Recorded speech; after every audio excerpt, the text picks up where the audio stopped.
శివుడు ఒక బిచ్చగాడి రూపంలో అంజనాదేవి ఇంటికి ఎందుకు వచ్చాడో మీకు తెలుసా? ఒకరోజు అంజనాదేవి సంతానం కోసం శివుడికి పూజలు చేస్తున్నప్పుడు బయట నుంచి ఒక భిక్షగాడు, తల్లి నాకు ఆకలిగా ఉంది, తినడానికి ఏమైనా ఉందా అని అడుగుతాడు. అంజనాదేవి ఆ భిక్షగాడిని లోపలికి పిలిచి భోజనం ఏర్పాటు చేస్తుంది. తరువాత భిక్షగాడితో వెళ్లి చేతులు కడుక్కొని రండి అని చెప్తుంది.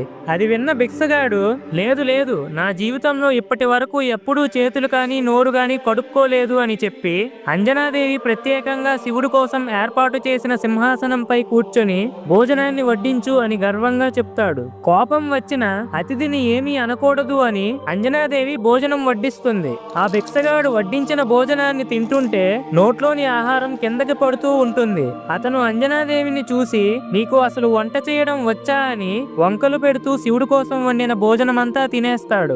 అంజనాదేవికి చాలా కోపం వస్తుంది. అయినా ఏం అనకుండా సహనంగా ఉంటుంది.